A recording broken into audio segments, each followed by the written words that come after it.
নমস্কার সুপ্রিয় দর্শক, সকলকেই স্বাগত হিন্দু লাইফস ম্যাটার ইউটিউব চ্যানেলে। দর্শক, নানান ঘটন এবং অঘটনের মধ্য দিয়ে পালিত হলো ঈদ। আমরা দেখেছি যে বিশ্বব্যাপী মুসলমানদের মধ্যে এই ঈদের সময়ে আনন্দের বন্যা বয়ে গেছে। বিভিন্ন জায়গায় তারা সবাই মিলে একসাথে সারিবদ্ধ হয়ে জামাতে নামাজ পড়েছে, which is very good and it brings people together. কিন্তু তার পাশাপাশি ঈদের সময়ও মানুষ আনন্দের সময়ও অনেক সময় কারো কারো জীবনে নেমে আসে বিষাদের ছায়া। তো সেরকম কয়েকটি ঘটনা আমি তুলে ধরব, খুবই অপ্রত্যাশিত ঘটনা। কোথাও ছাগল যৌতুক না পেয়ে স্ত্রীকে খুন, কোথাও গরুর গুতায় মৃত্যু ঘটেছে মুসল্লির, আবার কোথাও মসজিদের ইমামকে খুন করা হয়েছে ঈদের দিনে। এরকম এই ঘটনাগুলি বিশেষ করে বাংলাদেশেই ঘটেছে। তো আমি যেটা দিয়ে শুরু করতে চাই সেটা হলো পেটা, অর্থাৎ people for ethical treatment of animal, যেটা অ্যানিম্যাল রাইটস গ্রুপ, তাদের বিষণ্ণ নিস্তব্ধ নীরবতা। দর্শক, আমার মনে পড়ে যে এই যে গেল দেওয়ালির সময় বা প্রতি বছরই দেওয়ালির সময় তারা বিভিন্ন রকমের স্ট্যাটাস দেয়, প্রতিবাদ পোস্টার ছাপায়, বক্তব্য দেয় যে এই দেওয়ালির সময় যাতে কেউ বাজি না ফুটায়, কারণ এই বাজি ফুটালে নাকি অ্যানিম্যালদের কষ্ট হয়, অ্যানিম্যালদের পশু পাখিদের আর কি ঘুম নষ্ট হয়, তাদের কানে তালা লেগে যায়, এইরকম নানান অসুবিধা তারা ভোগ করে আর কি। যে এইরকম সশব্দে যখন মানুষ এই আতশবাজি ফুটায়, এই জাতীয় কিছু করে, সুতরাং অনেক লেকচার শুনবেন, অনেক স্ট্যাটাস দেখবেন, অনেক প্রতিবাদ দেখবেন যে পশু পাখিদের জন্য তাদের হৃদয় বিদীর্ণ হয়ে যায়, অঝরে ঝরতে থাকে অশ্রু। তো এই ঈদের সময়ে আপনারা জানেন ঈদ মানে হচ্ছে কুরবানি, স্যাক্রিফাইস। তো লক্ষ লক্ষ কোটি কোটি পশু কুরবানি দেওয়া হয়। কেউ ছাগল, কেউ ভেড়া হয়তো খুব কম দেয়, কেউ উট জবাই করে, আর গরু হরহামেশা সবাই বেসিক্যালি। তো কোনো একটা কারণে এই পেটা বা এই অ্যানিম্যাল রাইটস গ্রুপের জন্য যারা নাকি সরব, পশু পাখিদের অধিকার নিয়ে যারা নাকি সবসময়ই গলাবাজি করে, তাদের নিস্তব্ধ নীরবতা দেখে আমি খুবই আশ্চর্য হয়েছি। তুই শব্দটি কোথাও থেকে শুনিনি। হয়তো এইটাও এক ধরনের প্রতিবাদ, নীরব প্রতিবাদ, নিস্তব্ধ প্রতিবাদ। হয়তো তারা সেটা করেছে, নীরব থেকে প্রতিবাদটা করেছে, এবং তাদের এই নীরবতাটা কিন্তু খুবই আশ্চর্যজনক, ভেরি মিস্টেরিয়াস সাইলেন্স। কী কারণে? কারণ তারা খুবই মায়েরমুখী এই পশু পাখির অধিকারের ব্যাপারে। এবং আমি দেখেছি অনেক জায়গায়, আপনারা জানেন যে এই যে ফার পশমের কোট পরে, অনেকেই পশমের টুপি পরে, হ্যাট পরে, তারপরে গ্লাভস ফার দিয়ে তৈরি, অ্যানিম্যালের চামড়া বা অ্যানিম্যালের পশম দিয়ে তৈরি। তো সেই জিনিসগুলি এমন ঘটনা ঘটেছে যে এই পেটা বা এই পশু অধিকার কর্মীরা, কোনো মহিলা বা ভদ্রলোক এই ফার পোশাক পরলে, পশমের পোশাক পরলে সেগুলি টেনে হিস্ট্রে শরীর থেকে খুলে ফেলেছে। এরকম ঘটনা ঘটেছে, মারধর করেছে, ভায়োলেন্স তারা দেখিয়েছে। কিন্তু এই কোরবানির ঈদে বা এইরকম কোনো জায়গায় আমরা তাদের এই অ্যাক্টিভিটিসগুলি দেখি না, এগুলি চোখে পড়ে না। তাদের মধ্যে দেখা যায় শুনশান নীরবতা। তো যাই হোক, সেটাও তাদের, আবারও বলছি যে সেটাও তাদের হয়তো অভিনব প্রতিবাদ। আমি সেটাকে প্রতিবাদ হিসাবেই দেখব, কারণ যারা এত সরব হঠাৎ করে তারা চুপ হয়ে যায় কি করে, এটা প্রতিবাদের একটা নতুন কৌশল। হয়তো তারা অল্প সুখে কাতর, অধিক সুখে পাথর।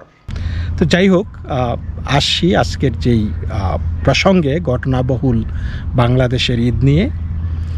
আপনারা জানেন গত সোমবার দেশ জুড়ে পালিত হয়েছে বকরি ঈদ। সকলকে শুভেচ্ছা জানিয়েছেন প্রধানমন্ত্রী শেখ হাসিনা। আনন্দে মেতে ওঠেন আম জনতা। কিন্তু এই ধর্মীয় উৎসবের দিনেও দেশের নানা প্রান্তে কয়েকটি অনাকাঙ্ক্ষিত ঘটনা ঘটেছে, হয়েছে প্রাণহানিও। এই দিন দেশের পূর্ব জেলা নেত্রকোনার কলমাকান্দায় দুষ্কৃতীর ছুরিকাঘাতে মৌলানা আব্দুল বাতেন নামে ৬০ বছরের এক মসজিদের ইমাম নিহত হয়েছেন। রবিবার গভীর রাতে মসজিদের শয়নকক্ষে তাকে ছুরি দিয়ে কোপানো হয়। সোমবার সকালে ময়মনসিংহ মেডিকেল কলেজ হাসপাতালে নিয়ে যাওয়া হলে তার মৃত্যু হয়। তো দর্শক, এই ঘটনাটা খুবই মর্মান্তিক। একজন মসজিদের ইমামকে ঈদের আগের রাতে, চাঁদ রাতে তাকে মেরে ফেলা, এটা অত্যন্ত নিন্দনীয়, ন্যাক্কারজনক ঘটনা। এবং কোনো মুসলিম বা প্রকৃত মুসলিম এই ঘটনা ঘটাইতে পারে না, এটা নিশ্চিত। এবং আমার বিশ্বাস যে এটা কোনো মুসলমানের দ্বারা ঘটে নাই, এটা অন্য কোনো ধর্মাবলম্বী লোক হয়তো কোনো কারণে সেই ইমামের প্রতি আক্রোশ ছিল, তিনি করেছেন। আর যদি তিনি মুসলমান হয়েও থাকেন এই ঘাতক, তাহলে আমি বলবো তিনি একজন বিকৃত মস্তিষ্কের অধিকারী, বিকৃত মুসলিম। এবং এই বিকৃত না হলে কেউ কোনো খুনও করতে পারে না, এটা বলার অপেক্ষা রাখে না। অন্যদিকে আরেকটি ঘটনা ঘটে লোহাগড়া উপজেলার মিরিখিলি গ্রামে। সেখানকার গৃহবধূ মিসবাহুল জান্নাত তারিনকে খুন করার অভিযোগ উঠেছে তার স্বামীর বিরুদ্ধে। নিহতের মা জানিয়েছেন, বিয়ের পর থেকে তারিনকে যৌতুকের জন্য নানাভাবে নির্যাতন করত আরাফাত নামে ওই অভিযুক্ত যুবক বা স্বামী। কুরবানি উপলক্ষে আরাফাত শ্বশুরবাড়িতে ছাগল দাবি করেন এবং সেই ছাগল না পেয়ে তারিনকে গলা টিপে হত্যা করে সে। এদিকে কক্সবাজার জেলার রামুতে জবাই করার সময় গরুর গুতায় আব্দুল হাকিম নামে এক যুবকের মৃত্যু হয়। এই ঘটনায় স্থানীয় বাসিন্দা হামিদুল হক বলেন, জবাই করার জন্য দড়ি দিয়ে বেঁধে রাখা হয়েছিল গরুটিকে, কিন্তু তা ছিঁড়েই ছুট দেয় গরুটি, আর তখনই পা দিয়ে হাকিমকে আঘাত করে সেই গরু। গুরুতর আহত হয়ে মৃত্যু হয় হাকিমের। অন্যদিকে কোরবানির গরুদের গুতায় বিভিন্ন জেলায় সব মিলিয়ে অন্তত ২৫০ জন জখম হয়েছেন। শুধু ব্রাহ্মণবাড়িয়া জেলাতেই আহতের সংখ্যা ১০০ জন। ফলে বিভিন্ন অনাকাঙ্ক্ষিত ঘটনার মধ্য দিয়েই এদিন ঈদ পালিত হয়েছে বাংলাদেশে।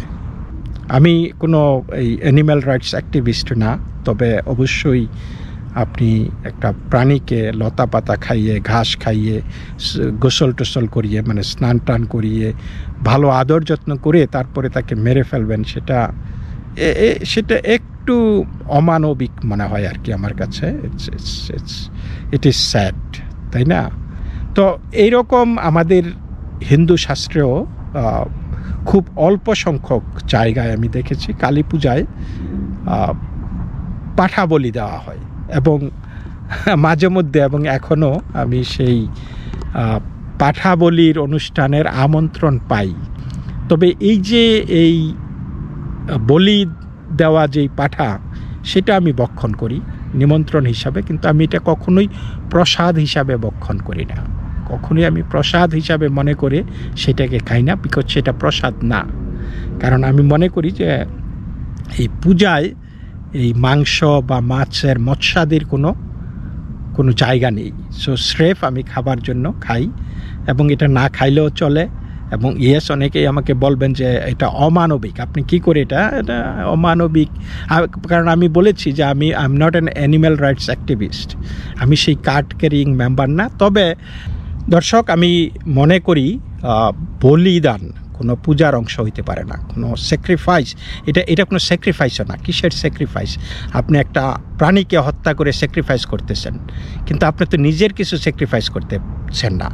আপনি যদি কষ্ট করে, আপনি যদি আয়োজন না করে, আপনি যদি কায় মনোবাক্যে কোনো প্রার্থনা করেন, কোনো চান, সেইটা হইতে পারে স্যাক্রিফাইস। আপনি যদি পরস্পরকে সহযোগিতা করেন, দুস্থদের সহযোগিতা করেন, সেগুলি হচ্ছে স্যাক্রিফাইস। আপনি যদি আপনার নিজে কষ্ট স্বীকার করে অন্যের ভালো করার চেষ্টা করেন, ক্ষতি না, সেইটা স্যাক্রিফাইস। কিন্তু এইটা তো টোটাল ক্ষতি। এই যে বলিদান, পূজার নামে, ভগবানকে তুষ্ট করার নামে, দেবীকে তুষ্ট করার নামে বলিদান, এইটা তো কখনোই আপনার স্যাক্রিফাইস হইতে পারে না। এটা তো বরং আপনার হিংসাটাকে প্রকাশ করা হচ্ছে। সো আমি বলিদান প্রথার টোটালি বিরুদ্ধে, এবং আমি মনে করি না যে এটা কখনো ধর্মীয় প্রথার অংশ ছিল। আমি যতটুকু বুঝি, আমাকে অনেকে লেকচার দিবে যে আপনি ধর্মের কি জানেন। আসলে আমি যতটুকু জানি আমি বলবো যে যেটাকে অমানবিক মনে হয় সেটা আমি কখনোই সায় দিব না, সেটা আমি গ্রহণ করব না। সেটা করলে যদি আপনারা আমাকে হিন্দুত্ব থেকে খারিজ করে দেন, সেটা করতে পারেন, কারণ আমি আমার ধর্ম পালন করি এবং আমি যেটাতে কমফোর্টেবল সেই ধর্মটুকুই আমি পালন করব। তো আমাদের খেয়ে পরে বেঁচে থাকতে হবে, এবং সেটা আপনি মাছ খাইলেও আপনি কোনো প্রাণীকে বধ করতেছেন, আপনি যাই করতেছেন, গাছ কাটলেও আপনি একটা জীবকে বধ করতেছেন, শাকসবজি খাচ্ছি। সুতরাং খাবার সাথে আমার কোনো নাই, কোনো ইস্যু নাই। খাদ্যাভ্যাস, যেটা খাবে সেটা খাবে, ঠিক আছে। কিন্তু বিশেষ করে ডোমেস্টিক অ্যানিম্যাল যেগুলি নাকি আমাদের জীবনের সাথে ওতপ্রোতভাবে জড়িয়ে আছে, নানানভাবে জড়িয়ে আছে, সেই জায়গাগুলিতে আমার কিছুটা আপত্তি আছে। আমি ধরেন এথিক্সের একটা বিষয় আছে। বিভিন্ন দেশে কুকুর একটি ডেলিকেটেসিন, খুব সুস্বাদু এবং খুবই দামি একটা খাবার, কিন্তু দেখা গেছে যে বিশ্বব্যাপী কুকুর খাবার ব্যাপারে নিষেধাজ্ঞা আসছে, এবং কুকুর যাতে খাদ্য হিসাবে পরিবেশিত না হয় এই বিষয়ে কিন্তু দেশে দেশে অ্যানিম্যাল রাইটস অ্যাক্টিভিস্টরা সরব। তারা বিভিন্ন আইন চাচ্ছে বা আইন করতেছেও, এবং কুকুরের মাংস এখন সারা বিশ্বে কিন্তু নিষিদ্ধ। দেখা যাচ্ছে যে গবাদি পশু, বিশেষ করে গরু, আমাদের জীবনের সাথে যেভাবে অঙ্গাঙ্গিভাবে জড়িত, আমাদের জীবন মানকে যেভাবে প্রভাবিত করে, সেই রকম কোনো অ্যানিম্যাল কিন্তু সেরকম অবদান রাখে না। তো সেই অর্থে গো হত্যাও কিন্তু একটি আনএথিক্যাল বিষয়। সরাসরি বলবো না যে না, ওকে totally cow slaughtering should be band, but এটা একটা এথিক্যালি হওয়াটাই আমি মনে করি যুক্তিযুক্ত। কিন্তু আমাদের সব দেশেই, অনেক দেশেই এগুলি এথিক্যালি করা হয়, এই স্লটারিংগুলি ভালো করে, যাতে প্রপারলি নাইস একটা জায়গায়, ডিফারেন্ট সেক্লুডেড এরিয়াতে, যাতে এতে করে মানুষও এক্সপোজড হয় না, মানুষ এইভাবে দেখে না এই জিনিসগুলি ঘটতে, এবং অনেক শিশুরা এতে ট্রমাটাইজড হয়। আবার পরিবেশেরও, আমাদের বাংলাদেশে যেইভাবে যত্রতত্র জিনিসপত্র ফেলে রাখা হয়, এতে করে আমাদের পরিবেশের অনেক ক্ষতি হয়। বিশেষ করে বৃষ্টি হলে সারা দেশ জুড়ে বন্যা হয়ে যায়, রক্তের বন্যা।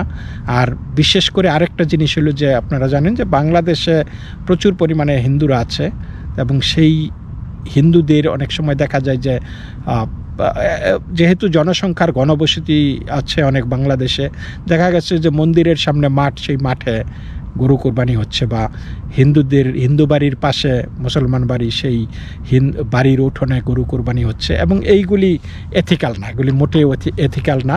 কারণ এইটা হইতে হবে রেসপেক্টের মাধ্যমে। এখন আমি যদি আমার পাশের বাড়ি মুসলমান, আমার বাড়িতে যদি আমি পিগ স্লটার করি, তাহলে এটা তাদের ভালো লাগবে না। তো সেই রূপ অর্থে আমি এই দৃষ্টতার জন্য না, ভয়ের জন্য না, আমি বলতেছি জাস্ট এথিক্যালি যেটা করা উচিত, respect people, respect your neighbours, এবং জিনিসগুলি যেটা তাদেরকে এক্সপোজ না করাটাই ভালো যত সম্ভব। যে চুপে চাপে নিজের মতো করে খাও, যার যা খুশি ভালো লাগে খাও। তো যাই হোক দর্শক, এই পর্যন্তই। আপনারা সকলেই ভালো থাকবেন। নমস্কার।